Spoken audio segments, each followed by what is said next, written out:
The following podcast was produced in-house for KQEK.com.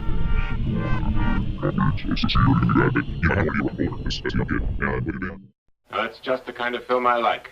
Short and significant. Krakulis sent it. His men have fixed positions with telephoto lenses along the whole Berlin Wall. Who's the girl? Sit down, Brad. Her name is Paula Kraus. Not bad. Fill me in. Her father was the Nobel Prize winner for physics for 1938. Kraus died 2 months ago. The Russians found him in Peenemünde. They forced him to work for them since the end of the war. And he didn't waste any time. You've heard of the laser, of course. Classical military legend. The super death ray. Precisely. And our boys at the Defense Department have been playing with the same toys. Krakulis says the girl hasn't talked, at least not yet. What do you want from me, Colonel? The girl. And right away. Do you know any other way to earn a living? It's 2018, and welcome to another year of podcasts at KQEK.com, featuring an eclectic mix of interviews on films, film music, film history, and filmic sundries. I'm Mark R. Hassan, and the first podcast of the season begins with an interview featuring Peter Roffman, the son of writer, producer, director Julian Roffman. I chose to start the show not with sound samples from the filmmaker's best-known work, The Mask from 1961, Canada's first feature-length 3D and horror film, and the first Canadian film to be distributed by a major U.S. studio, but Spy in Your Eye, a.k.a. Bang, You're Dead, a 1965 Italian-based spy thriller produced by Roffman and distributed by American International Pictures in the U.S. Now, of course, you're asking, but why?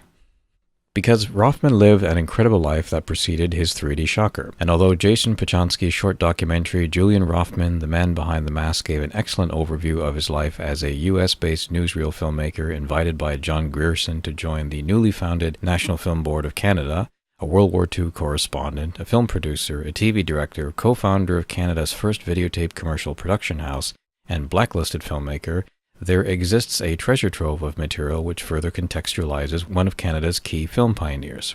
Julian Roffman would write letters to his wife Guelda, and after his passing in 2000, the letters were eventually examined and edited into a fascinating narrative which offers glimpses not only of Roffman as a war correspondent meeting a who's who of British and US film icons, but sharp and often witty observations of the 1940s and early 1950s, during which the young filmmaker recovered from near-death war wounds and fought his own good fight to start a career as a director in America and Canada.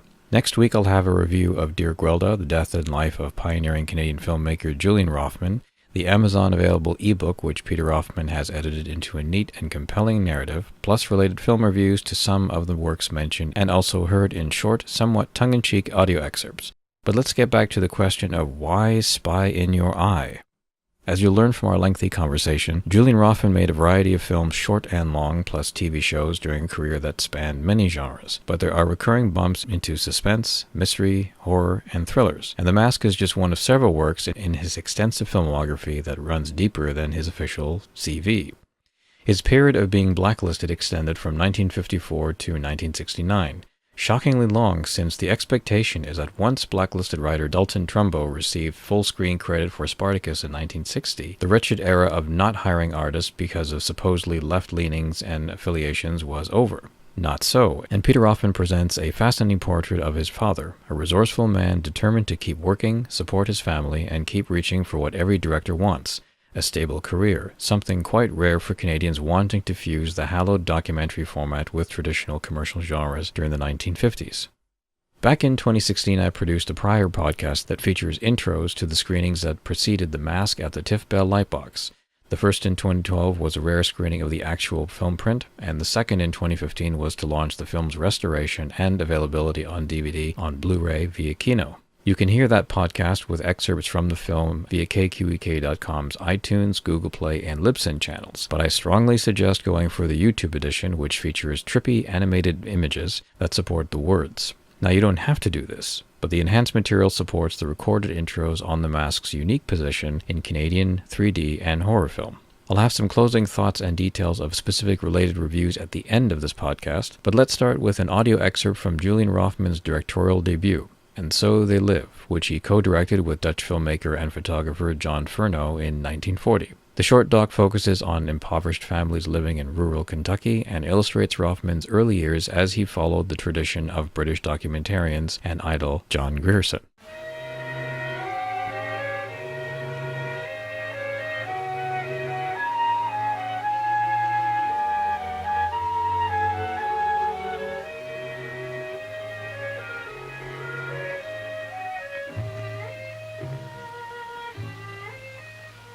Fat pork and biscuit, cornbread and berries, rarely green vegetables or fruit or juices, just corn and pork and wild berries.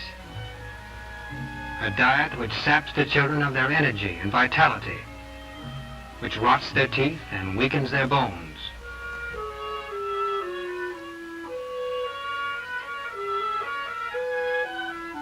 All too common are pellagra and rickets and dysentery when children go without fresh vegetables and milk.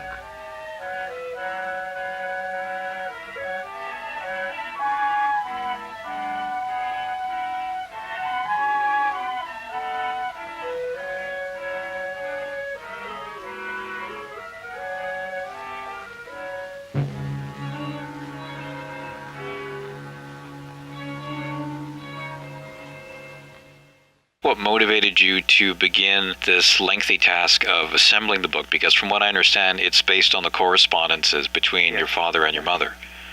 Okay, in 2000 and 2001, I had what in Latin is termed an annus horribilis. In November of 2000, my father died. About a month after my mother had been put into a nursing home for Alzheimer's disease. And he had been looking after her, but he was really had gotten to the point where it was killing him, and he was no longer capable of doing so. And my sister and I persuaded him, along with the help of some social workers, that it was time for her to go. And within a month, he was dead. 5 months later, my sister died of cancer. She was 54 years old. 6 months after that, about just over a year after my father died, my mother died. And needless to say, this was my entire family, and needless to say, I was reeling. And I had to, among other things, I had to clear out their apartment quickly and started going through stuff. And one of the first things I started looking at it naturally, and I found all sorts of wild things, letters from Raquel Welch, from Eleanor Roosevelt, about a film called FDR Hyde Park, which he made in the late 40s as a memorial to Franklin Roosevelt. And I started finding out that he worked on all sorts of shows and movies that I had no idea that he was involved in, ranging from things like, I think it was The Spy in Your Eye or something, which was an Italian film with Dana Andrews that he apparently had produced, which I had no idea, although I did know that he had spent several months in Italy. And I did know, but I'd found out many years after the fact, that he had worked as a director on several episodes of Flipper, the Ivan Tors show. I only found that out when he was going to co-produce a show with Ivan Tors, partly in Canada and partly in Florida, starring Luke Halpin. And Ivan Tors mentioned, having that my dad should have no problem working with Luke. He'd worked with him so often before on Flipper. I found out that he had produced a season of Columbo. He had worked on East Side, West Side, a series that was produced in New York starring George C. Scott as a social worker with a conscience, which was a very good show as I remember it. And he never mentioned any of these things, and his name was on none of them because he had been blacklisted in 1954 when he was a top director at CBS and doing just tons of work and making a very good living in New York, where there was still lots of TV production. And we had moved back to Canada at that point. So needless to say, there was all this stuff, and it was all in a cabinet, basically, that he had in the living room. One way of dealing with my grief was I thought I would write a book, and I was going to do it. I was very influenced by a guy who I found out as I further delved into what was there, named William Saroyan, who was a famous playwright. I think he wrote The Time of Your Life, was made into a movie with Mickey Rooney, I believe.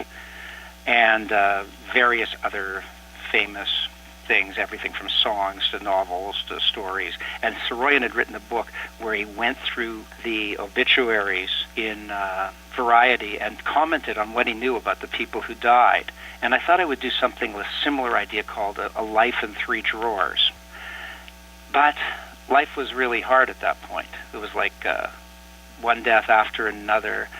And then I was working as a high school English teacher, and I had tons and tons of marking. So I would keep on mentioning the idea, but never get around to it because I was too busy, and I was still, like, literally, I couldn't even talk about it without, like, sort of tears forming in my eyes for many years. It was just too devastating to deal with. And so I just put it off and put it off and put it off until I retired in 2015. So I made a New Year's resolution that I was going to start writing on January 2nd. 2016. And I didn't start writing, but I started going through all the boxes that I'd taken from those drawers, and I put them all together, and I started reading everything that was in there. And in there I found letters. My mother had always told me, she says, your dad was a beautiful writer. I kept the letters because one day they should be done as a book. And the more I read, the more I realized that the letters were the heart of the story. They told you who this man was, but I had a story to tell, too, that was more than just those letters. I had context that I could give to them.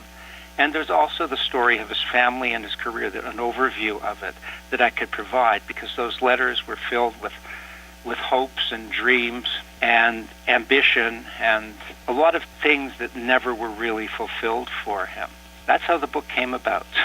You were mentioning, for example, the blacklist, and that he worked extensively during that period. Because he was actually blacklisted. His name was never on a project in the United States from 1954 to 1969, I believe it was, when Explosion came out. And it was a co-production with Bing Crosby Productions.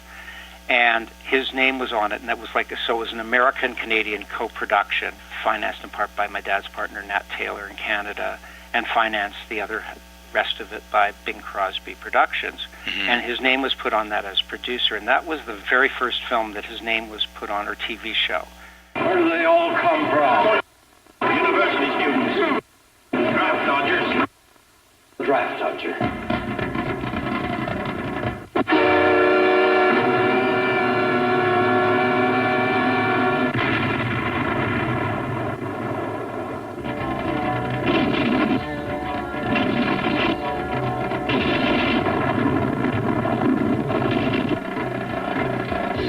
Filthy hypocrite.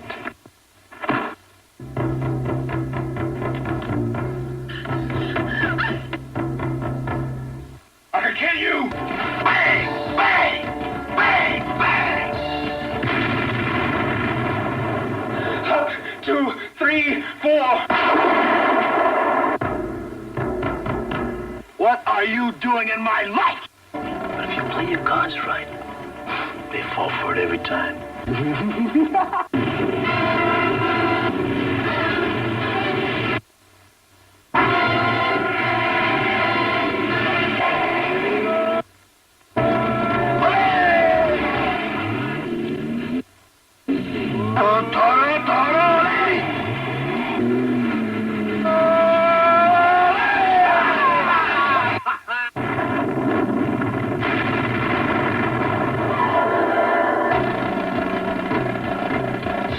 As I said, when he left, he was like a director. I think he'd actually helped form, I'm not sure, it was Screen Gems, perhaps? Yeah, Screen Gems, Columbia's television outlet.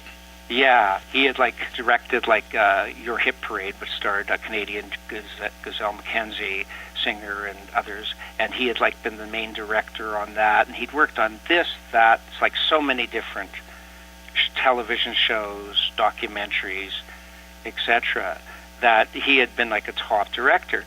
Now, I'm sure that you've heard of the movie The Front.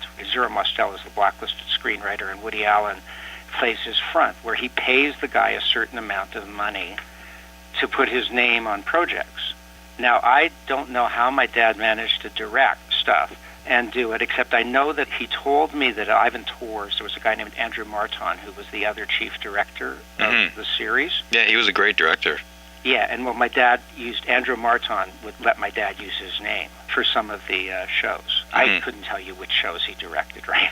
I have no idea. I didn't even find out he directed Flipper until 15 plus years later.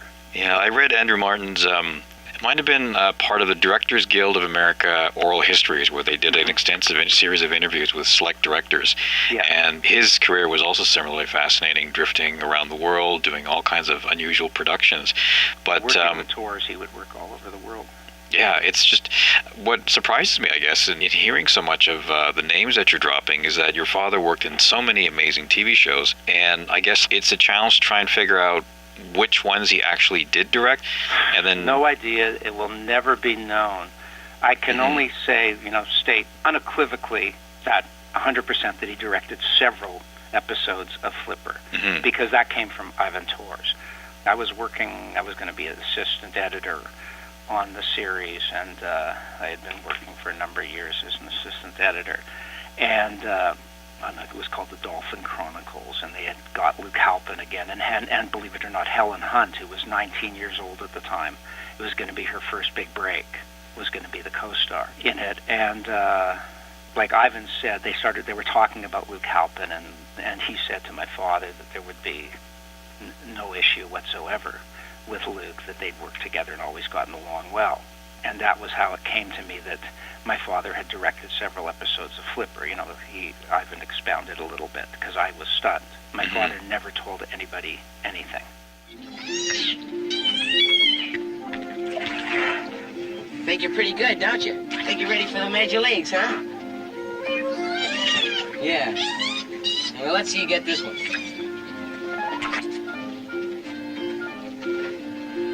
Here, boy, come on. Come on again. Come on, Flipper. Come on, boy, up. Come on.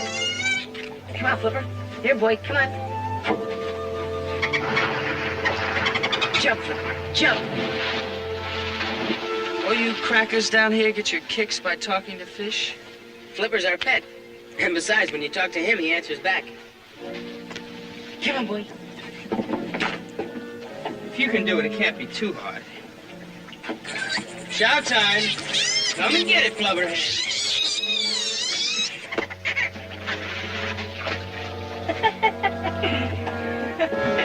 Where's your sense of humor, redneck? Where's your sense of humor, city boy?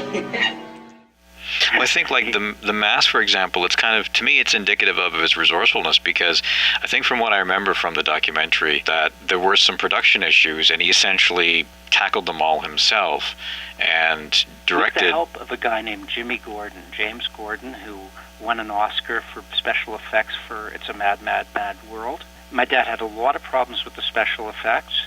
He originally had hired, what's his name? I can never say his name. Slavka Vorkapich. Yeah, Vorkovich.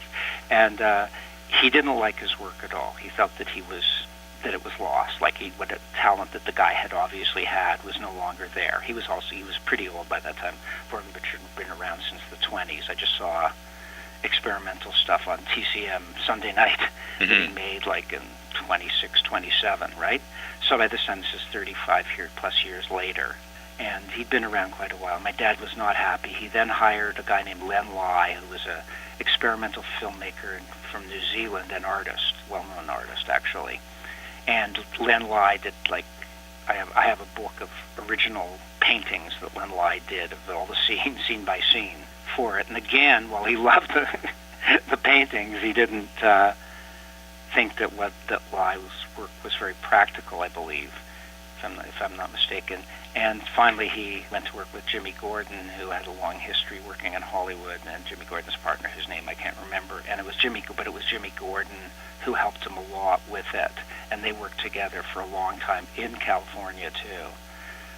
But he had several problems. The one I remember was there was a scene with a snake slithering across a floor or something, and they weren't going to use a real snake, and he ended up getting this foam rubber snake, and he managed to do it with magnets inside the snake and using it. And I remember very distinctly that snake because it stayed in my closet for years afterwards until it disintegrated. Well, the 3D effects in the film are really striking. I mean, whenever the film plunges into those sequences, both the 3D effects and in particular the electronic music is really great. Yeah, my dad had great interest in music. He'd used people in New York like the great jazz pianist Lenny Tristano. He'd made a film about Oscar Peterson for the Film Board in the 50s.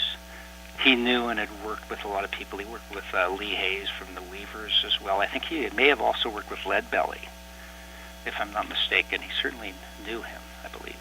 But he'd worked with a lot of people, like Lenny Tristano was a fairly, at the time, considered a pretty far-out jazz pianist, very unorthodox style. And so he had a tremendous interest in experimental music.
In the documentary, if I remember correctly, he also set up, I think it was Canada's first tape-based studio, I think? Yeah, first videotape.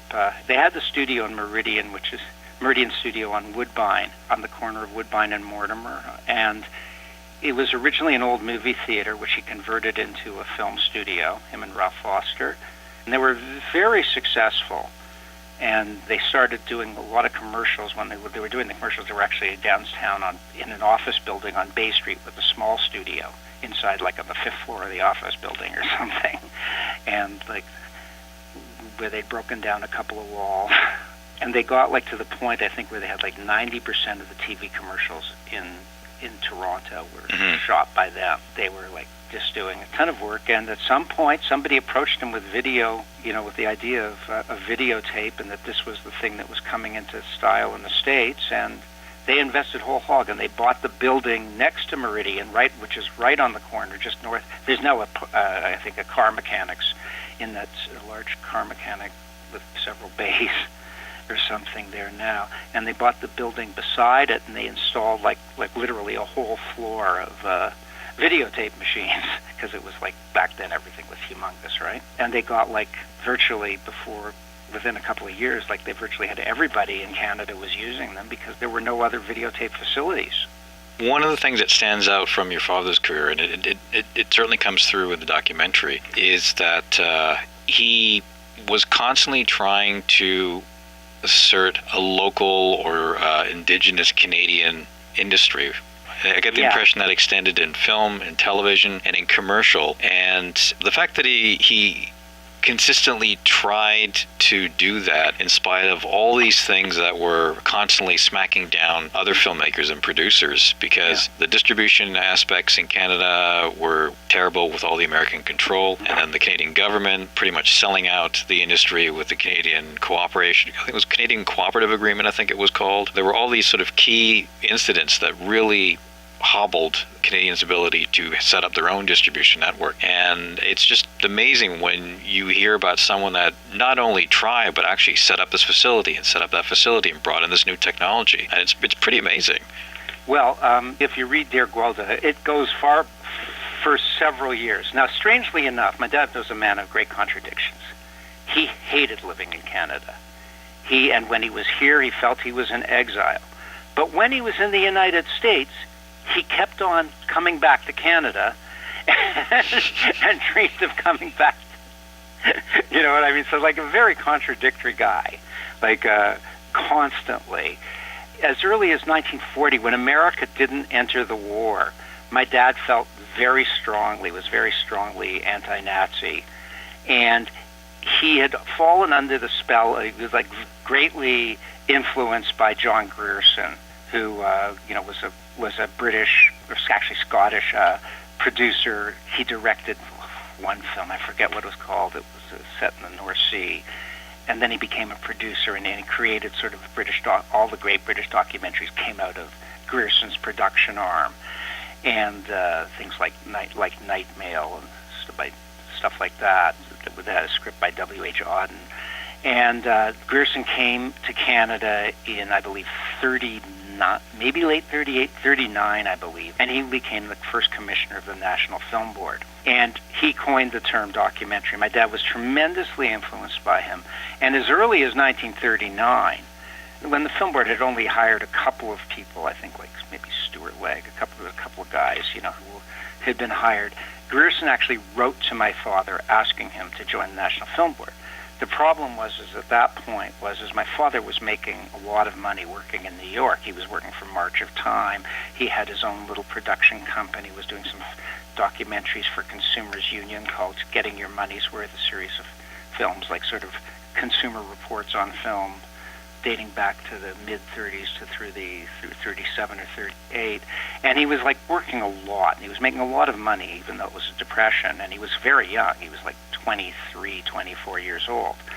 And he had no interest in giving up all the money to work in Canada for, like, if he was making $500 a week in the depression, which would be like making $20,000 a week now, I guess. I don't know.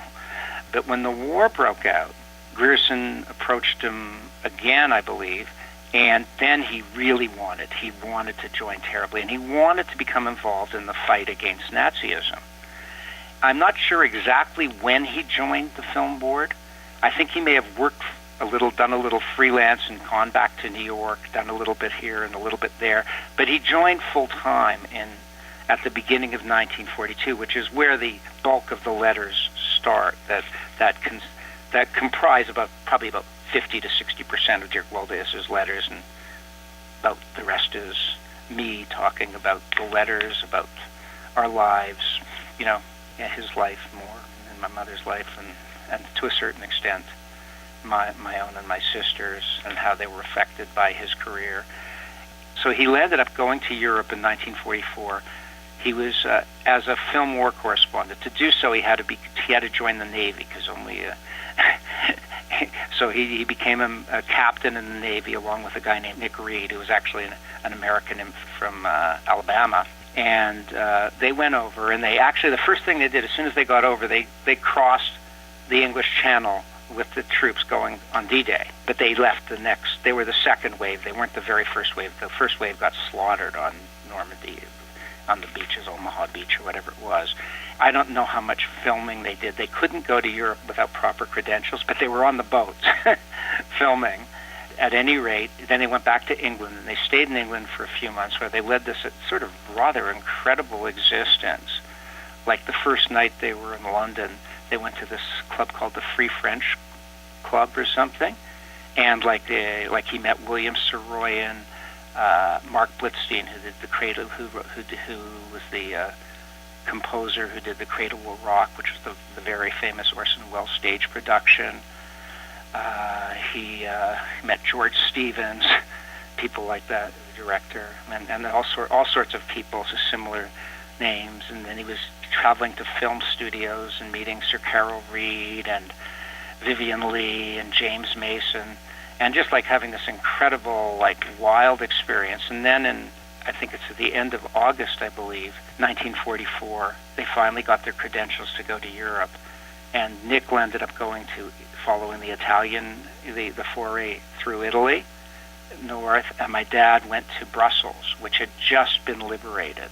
And he sort of did a lot of work, basically, for, that everything was newsreels then, like any film news was shown in the movie theaters, and he worked a lot for series like Canada Carries On, and stuff like that, filming various and sundry, including going to a concentration camp, which he describes in one of his letters. And eventually he was filming about 300 yards from the front, and he got wounded.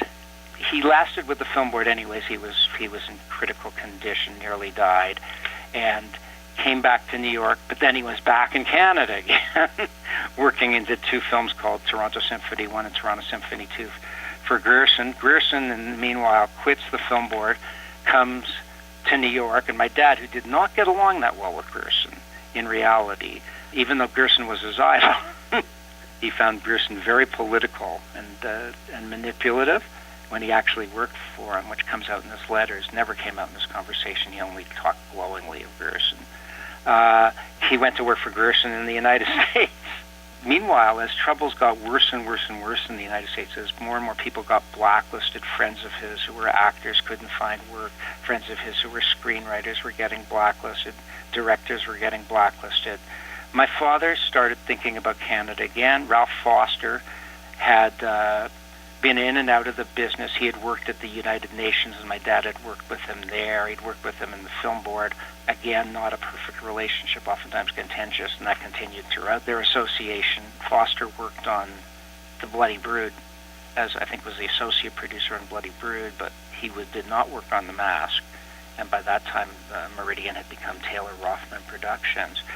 And Foster was writing to my dad, speaking to him on the phone, talking about possibly coming up here to make a feature film about the RCMP, then about doing a TV series about the RCMP, and they were constantly back and forth about Canada, and this went on for from 1952 to 1954 on an almost constant basis. He was thinking about moving back to Montreal to work with the film board as well.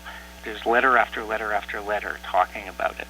He spent a great deal of time with the NFB, and so he was experienced in the requirements of documentary filmmaking. And I'm just wondering, the government, I think at the time, they heavily favored production from the NFB as opposed to, it seems, independent productions, especially making more commercial films. And I wonder, do you know if your father had felt any kind of frustration in that documentaries were sort of sanctioned as the proper form of film in Canada, whereas anything commercial seemed to be frowned upon? Undoubtedly. I would say considerable. My father's dream, which again comes out in the letters, is all my father really ever wanted to do was to make feature films, and he wanted to make feature films that had the quality of a good documentary, as in a social purpose. My father was definitely committed. He was not a communist and never was a communist, but he was most decidedly socialistic and very politically minded. He wanted to make small feature films that had something to say. That was his dream, and his letters filled with critiques and rave reviews of films that he had seen, that he liked or that he loathed, and what he would like to do. And when he's recovering from his severe wounds, he's going back to London to recuperate for a month or two before the film board sends him back, and he's talking about going to speak with Cecil Day-Lewis, who he was Daniel Day-Lewis's father, and he wrote under a pseudonym. I think Nicholas Blake, I believe, was his pseudonym. He wrote crime thrillers, and he wanted to speak to him, and he wanted to speak to Graham Greene about possibly buying the, I think it may have been called The Beast Must Die or something like that. That was a film that actually ended up being made twice, once by Claude Chabrol. It never worked out, but he was buying property. He actually bought I think called something, The Velvet Well or something, a novel he bought the rights to in 1946. He ended up going to Cuba in 46, co-producing a film called Sarumba, which is absolutely terrible film, but it was shot on location in Cuba, and it was like a musical. It was nothing but absolutely insane problems with it, with a director who had been a very big director at Paramount in the 30s named Marion Garing, who had drank his way out of Hollywood and drank his way through the production, so to speak. With this dancing and the rumba and the samba... Samba? That might be swell. Yeah, no, you needed an idea for a name. For a name? Yeah, the samba, rumba, samba, saramba. Sarumba? Yeah, how do you like that? Saramba. Sarumba.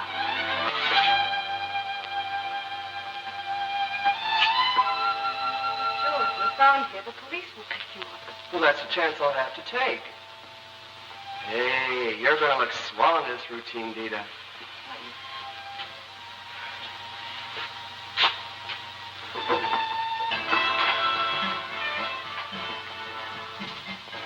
Tired? You know something, Joe? You're a pretty swell guy. Oh, I'm just your dancing partner. Just a stick of wood. He was constantly working. Again, like so much of the stuff, half of the things are uncredited. He worked as a production manager for David Selznick on Portrait of Jenny with Joseph Cotton and Jennifer Jones, with Jules Bricken, but neither of them are listed. But they worked on the film for like a year or something in like 47 or 48. And I remember my dad saying, when the book came out, memo from David O. Selznick, he said he read it and he said, my God, his memos were great. He used to send us 30-page memos and we'd throw them in the garbage pail, because who had time to read a 30-page memo? They were epic but highly entertaining. Yeah, and my dad said you know, he actually knew something. I never realized all he did was rave and rant and send us these insane memos. You'd look at for 2 pages and go, that's not practical, forget it, and throw it in the garbage pail. He said, I would have read them if I realized they were so smart. What favors Selznick is that they must have been selectively edited for that narrative in the book. But certainly during Selznick's peak years, I mean, it's a fascinating example of a producer who was constantly trying to make everything better and constantly trying to improve the way everybody was doing everything, not realizing that the bombardment was exhausting. Before the film, he had loved a film called Since You Went Away, which was about women on the war front. I think Claudette Colbert starred in it, and Jennifer Jones, of course. Starred in it. He had written very favorably about it and thought it was, the sort of thing he said that he would like to do, although it was too long and a little too sentimental. But he thought that was, that there was so much that was good in it and in its ambitiousness. He wrote to my mother that was the sort of thing that he wished that he would get an opportunity to do. But then when he worked with Selznick, he found that it was a shit show, basically, for lack of a better term. Like, it was craziness. Selznick, apparently he used Benzedrine and used it a lot, which I think ended up sort of damaging things a great deal for Duel in the Sun, because I think that was the film where he thought, I'm gonna try and top Gone with the Wind, and ended up making a film where I think the director is credited based on the most amount of footage shot by that individual, which is King Vidor, and then everybody else, there were several of the directors that worked on it, and they did specific sequences. Vidor didn't land up with credit, did he, on it? Pardon? Did King Vidor land up with the credit? He did. I think it went through arbitration. I'm sure he must have thought, like, there's no way I'm going to be screwed out of credit on this film. Yeah. So I think it must have gone through arbitration, and they just said, okay, you shot the most footage. You are the credit director. But that film is also an eccentric guilty pleasure because it's just so insane. It's totally crazy. And apparently so was Selznick, and so was Jennifer Jones, although my dad said Jennifer Jones was crazy in a nice way. There's just something that I'm a little curious about in terms of when he was in Britain and his observance of what was being done in Britain, where there was a movement that a series of documentaries described themselves as free cinema, and they... That happens in the... you're talking about like people like Lindsay Anderson? Yeah. That's way past when my dad was in England, although he visited occasionally, but that was way, way past. Because for me, what's interesting about that particular movement is that in Britain, there was a documentary tradition that was also intense, and you had a lot of filmmakers that went through that process. But then you had a series of filmmakers that, after making their really unique, introspective documentaries on a whole different aspects of British life, decided they wanted to then expand it into feature films. And they were successfully able to make those feature films and then build on that. Certainly. Yeah, and whereas in Canada, I don't think we ever had that equivalent, because it seemed to be that there just was no interest to foster the body. I mean, people like Don Owen and especially, were able to go, not exactly successfully, but nobody waved goodbye, did make, something of an impact. Again, it was done by the film board. Mm-hmm. But there were certainly in the early 60s, there were attempts to replicate that move, by some of the documentary filmmakers at the film board, to go and make features with some success, limited, but some. And the film board did get involved in in feature film production. William Weintraub, who wrote the commentary for Nahani, another film my dad got no credit on, even though he was the hands-on producer for it, but he had been hired by the film board under the table to work on several prestige projects for them, including one about the 50th anniversary of Canadian film. And he worked on them, but he never put his name on them. Oftentimes a guy named Nick Balla, who was his close friend and who did work with him, was the producer of Name, but the film board didn't want to put his name on it because they weren't supposed to hire people on a freelance basis. Mm-hmm. And my dad he worked during the Meridian years as well on a freelance basis for several film board films as well. But he never did anything like that, feature film, but he worked with Weintraub, and Weintraub, I think they did I know he worked on a couple of features for the film board. Like Weintraub was a pretty important, famous Canadian writer, wrote some fantastic books, especially nonfiction about Montreal. One's called City Unique, which is just one of the great Canadian nonfiction books. And he wrote screenplays for some films and produced some films through the film board, I believe, features. So it wasn't that it wasn't happening; it just didn't happen as successfully. Nahani, where few men go, far off river, with shores of death. The valley, where the skeletons had no skulls. The legend tells of a lost gold mine, hidden in this strange wilderness. The men who died were looking for it.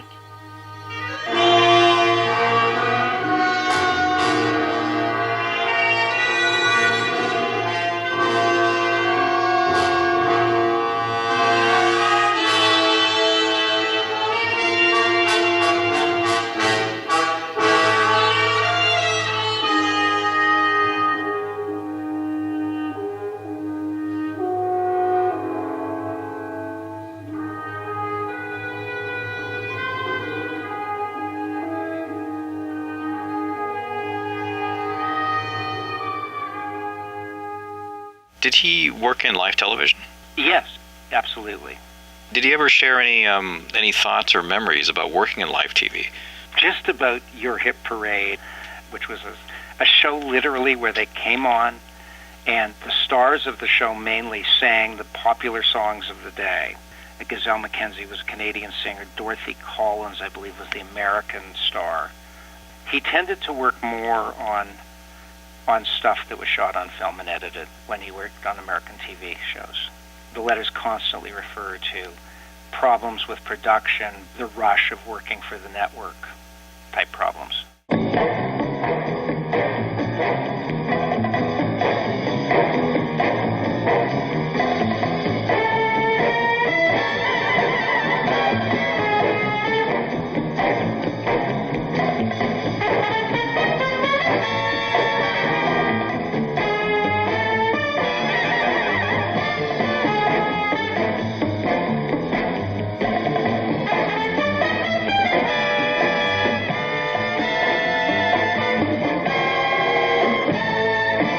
I've just got a couple more questions. One of them is a show that I've only heard the music for but never seen, and that's East Side, West Side. I've always liked the composer because it's a jazz composer who did a fair amount of feature and television work. But the TV show was nowhere, and I wonder if you have any thoughts on that particular show, if your father shared any thoughts on it. Okay, well, I know one thing. First thing I can tell you is that I think I mentioned it in Dear Guelda. He would sit and watch the show with me. He's not listed among the directors, but I suspect he only directed one or two, and it was probably because David Susskind, who was very liberal, was the producer of the show. But he had always said that he really admired George C. Scott a lot, despite all the horrible stories about Scott's drinking and behavior. He really had a tremendous amount of respect for Scott. And I remember watching the show with him, and he would make comments like, boy, the guy who directed that really knew what he was doing. And I realize now, of course, that whichever episode that was, he had directed that episode. I remember it being a really, really good show. And I have no idea what happened to it, why it's not available.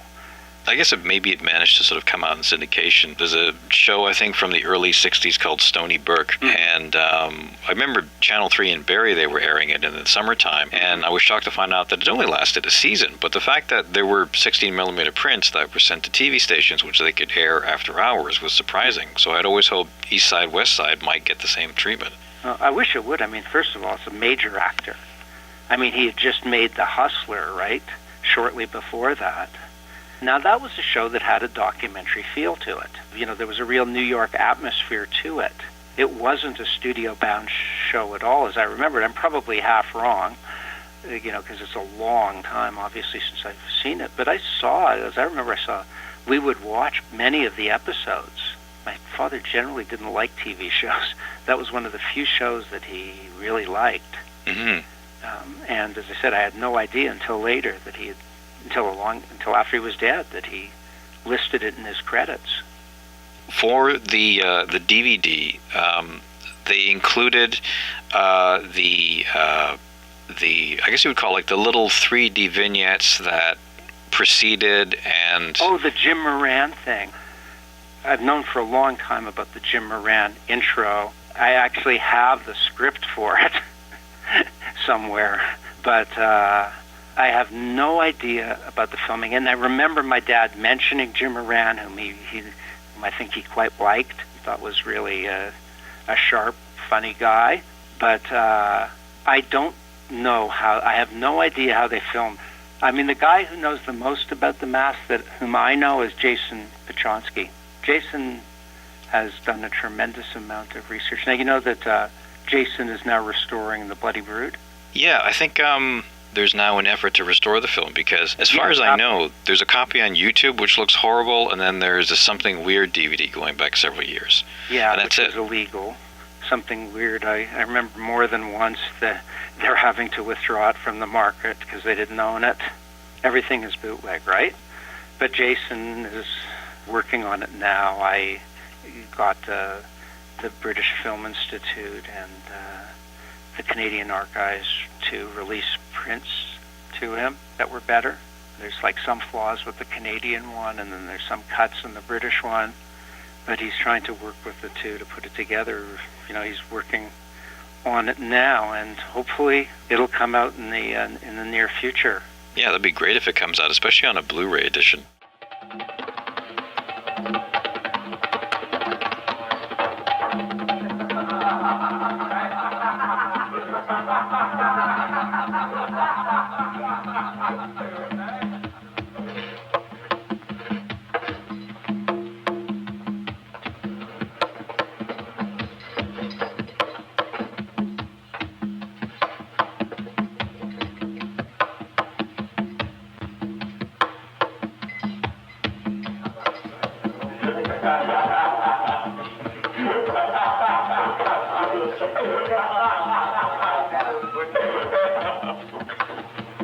No. There's no doubt about it. The world's falling apart, and they call it progress. First, they spend millions developing toothpaste to stop cavities, and then they spend billions on bigger and better ways to blow us to bits. Leave it to the eggheads. They won't rest till they've cooked up a super mushroom cloud to end everything. You dig that, Nico? He's a neckhead himself. It's a living. It's a seduction. Don't gas up a storm, boys. We hide down here, we'll be safe. But your philosopher's mind breaking it up for tonight. I gotta close up the joint. I got home. But the pad isn't paid for, Louis. You need us. Learn from him, Louis. Pull up a chair. It's free, man. Something your money can't buy. He loathed the script.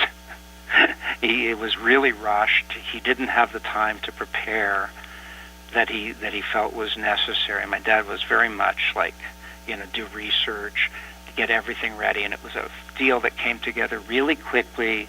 Didn't like the script. Tried to get a longtime associate of his, Ben Kerner, who had worked on many documentaries with him, including FDR Hyde Park. He came to work on it, but he didn't do a job that my father was even remotely happy with. And everything was rushed, but the big kick for my dad was that Eugene Shuftan, who did the special effects, invented Metropolis, invented the matte box, was the cinematographer, and he was an old friend of my family's. Again, he's mentioned a number of times in Dear Guelda, a wonderful, wonderful man. He did Port of Shadows, which is, I think, one of the greatest films ever made available on Criterion. Like, one of the absolute incredible cameramen worked with Ophuls, Carnet, people like that, and Lang. And, like, it was like a total pleasure for my dad working with Shuftan. He'd worked with him on documentaries, because Shuftan couldn't, until he won the Oscar for The Hustler. That was the first American film that, other than sort of low-budget films, independent films like the Edgar Ulmer films that he worked on several of, that he got credit on. The American Society of Cinematographers wouldn't give him a union card. And anyways, he got to work on Shuftan a year or two before he did The Hustler and had his huge, very brief breakthrough. He then promptly went back to Paris to working with people like Carnet again. I think he also shot Lilith. They're two beautifully photographed films. Lilith as well, absolutely. But Lilith wasn't the success, financial success that The Hustler was. It's a strange film. It's kind of haunting. Yeah, but it's a very strange film. With Jean Seberg, especially given her fate, it's a very odd, unsettling film, but not necessarily successful. But again, like anything Shuftan touched, beautifully, beautifully filmed. He was a phenomenal person. He's the source of my very best anecdote of all time is a Shuftan story. He lived off of Central Park on the west side of New York in an area, in a lovely old building, but in an area that in the 60s, let's say, wasn't very good. It was like, Manhattan now is all gentrified, right?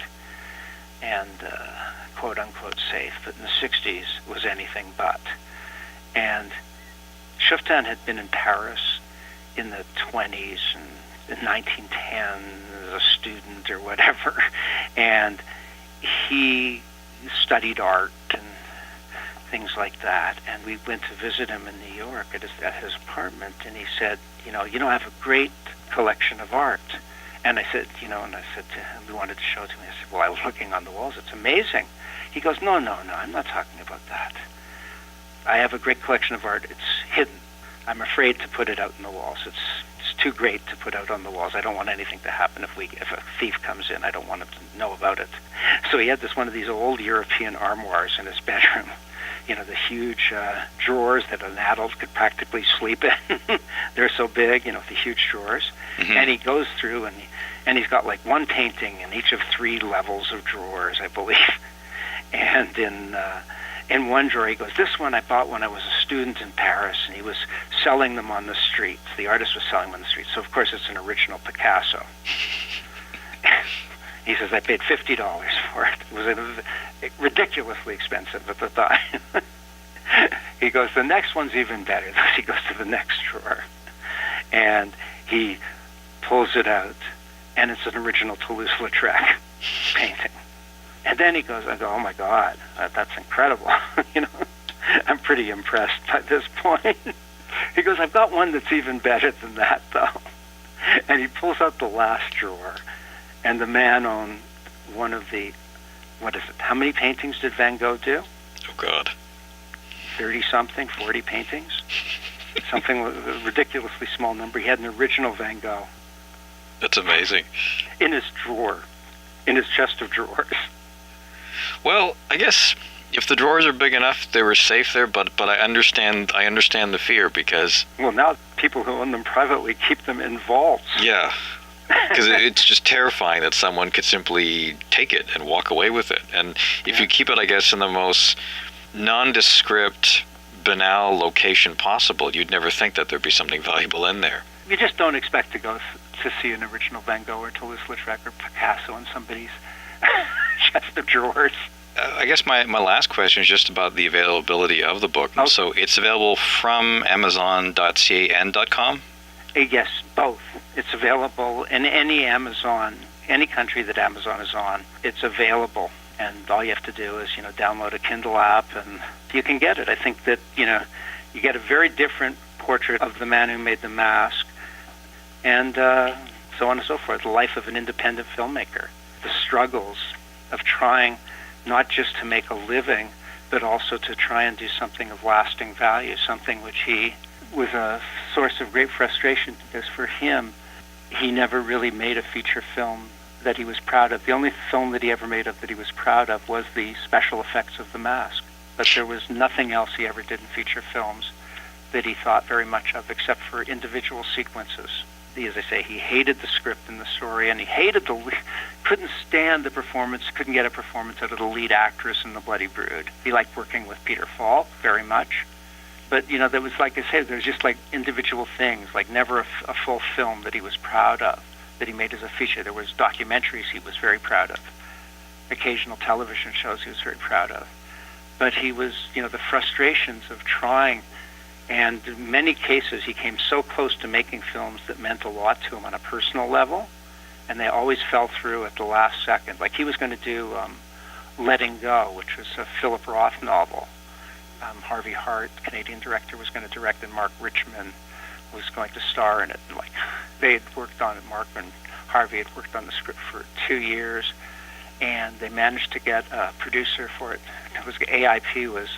Sam Markoff wanted to go legit, but then when Philip Roth found out, he threatened to sue them, and the deal fell apart. Mm-hmm. Markoff didn't want to get into a lawsuit, basically, and literally at the last second, they were in pre-production, ready to start. Harvey and Mark were really hurt because they thought they were friends with Roth, and this was like their dream to make this film. And that's the sort of thing that happened. That's the film business, right? That happened to my dad on several occasions. It was, he dealt with a lot of disappointment, but he always sort of kept on hoping that the next one was going to be the good one. And that really comes through in the book and in the letter, that the level of endurance and optimism that you needed, and just pure survival instinct. Special thanks to Peter Roffman for his generous time and candor, and John Citrillo for facilitating this interview. Dear Guelda, The Death and Life of Pioneering Canadian Filmmaker Julian Roffman is available as an ebook from Amazon, and if you check out the related editor's blog at KQEK.com, I've provided links to the book at amazon.ca, .com and .uk.co, as well as links to my extensive review of The Mask Blu-ray and DVD, which have very different extras. I also highly recommend Callum Vadstall's excellent history of Canadian horror, They Came From Within, which goes into great detail on the making of The Mask, and Horrorwood North, a marvelous tome by James Burrell, published by Rue Morgue. Burrell was one of several Rue Morgue writers, including myself, who contributed to the book The Canadian Horror Film, Terror of the Soul. Editors Gina Freitag and Andre Loisel provided the lively introductions that make up the second half of my Mask podcast and features the most extreme, voice-triggered, trippy imagery.